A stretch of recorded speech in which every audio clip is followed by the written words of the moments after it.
una po yung 70K na incentives po na sinasabi niya from World Championships 2021 po. Unang-una po 2022 po yun. At hindi lang po 70K yung na-receive ko po doon. Alam ko 6 digits po yun dahil dalawa po yung nakuha kong medalya. After nun, mga bandang December, umuwi ako sa Pilipinas. Nakikita kami ng mama ko.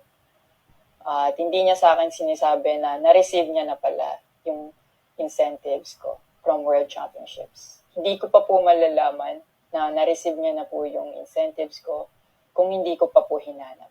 Never ko na po na-receive yung incentives ko po na yun. At never ko na rin naman po na hiningi yun sa kanila. Binigay ko na at wala na po yun sa akin. Ang sa akin lang naman, gusto ko malaman kung saan napunta yung incentives ko po na yun. Yung principal po kasi dito wala po sa liit o laki ng amount po na incentives po na ginalaw niya, kundi po sa pagtago at paggalaw niya nang wala ko pong consent, yung pinapoint ko po sa kanya. At yung about sa red flag daw po si Chloe na sinabi ng mama ko, hinusgahan niya po agad si Chloe sa pananamit at sa pag-acto po niya. Magkaiba po ng pinalakihan. Unang-una, lumaki si Chloe sa Australia.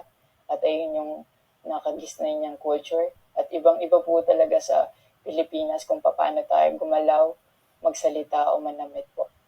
At yung about po sa yung mauubos po yung anak ko, nasabi po ng mama ko. Unang-una po si Chloe po may sarili po siyang income. Lahat po ng nakikita niyong gamit o yung pag-travel niya kung saan-saan po. Galing po yun sa pinagpaguran niya po.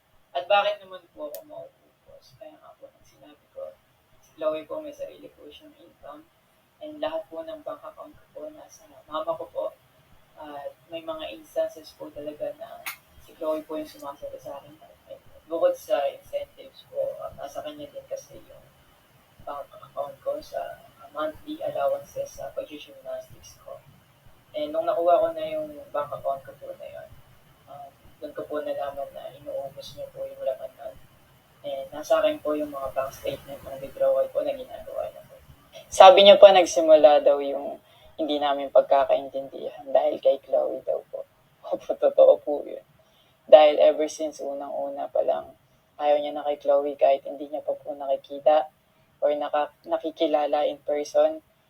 And mas nagkalabuan po kami nung naglagay po ako ng boundaries sa relationship ko. Kasi pinaglaban ko po si Chloe dahil gusto ko po siya. Yung about sa training camp na kinikwento niya na si Chloe dapat wala na daw doon, sabi ng former coach ko pagdating ng dalawang magti-training camp doon. Usually, kapag magti-training camp kami, palaging naka-hotel. And miscommunicated yun na doon pala sila sa akin na mag-i-stay. Hindi rin totoo na pagpunta nila doon, nung dalawang bata, dapat wala na si Chloe kasi sabay-sabay silang pumunta doon. Actually, nagulat pa yung former coach ko kasi nandun si Chloe. Minelcome naman namin sila talaga. Nag-prepare kami para sa kanila. So, hindi ko alam kung bakit ganun yung mga sinasabi niya. At yung sinasabi niya po na yung dalawang bata po dahil si Chloe yan doon, yung nakabalandra daw yung puwet po. Bilang nakakatandang kapatid po, bilang boyfriend ni Chloe po, at bilang ate at kuya po, kami po like, aalagaan po namin sila. Hindi namin po gagawin yung mga iniisip niya na gano'n. Ang dumi niya mag-isip at hindi appropriate yun para sa akin at disrespectful yun actually sa akin and kay Chloe po. And yung sinasabi niya na so dapat wala daw pong outsider or guest po doon sa apartment ko po.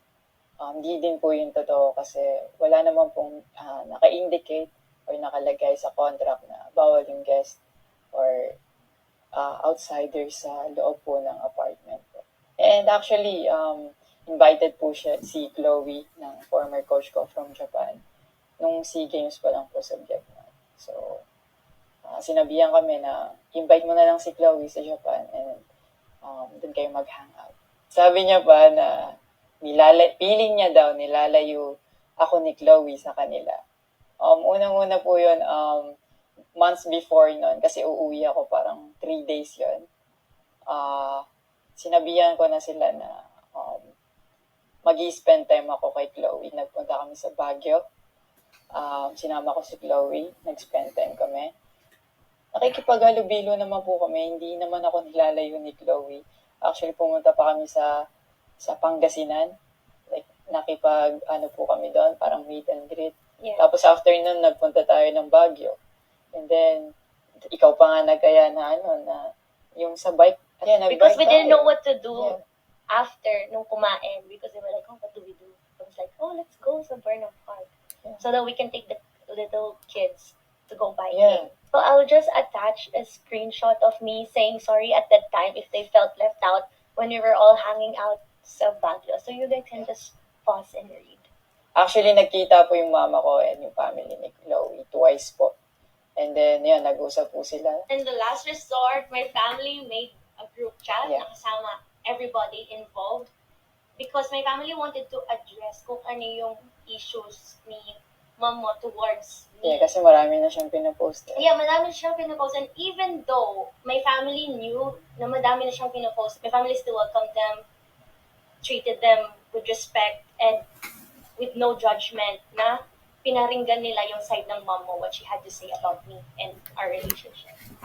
And then, after the group chat, she left. Yeah. Your mom left.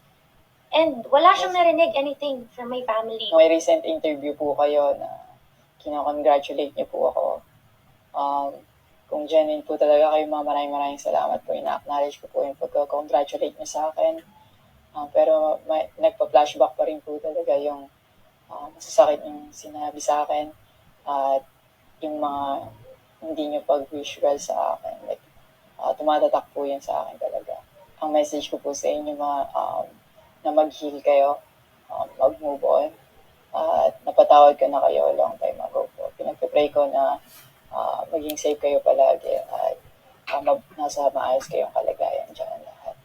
Tigilan na po natin to at i-celebrate na lang po natin yung mga ginawa po ng paghihirap, pagsasakripisyo ng bawat atleta ng Pilipina dito sa Olympics.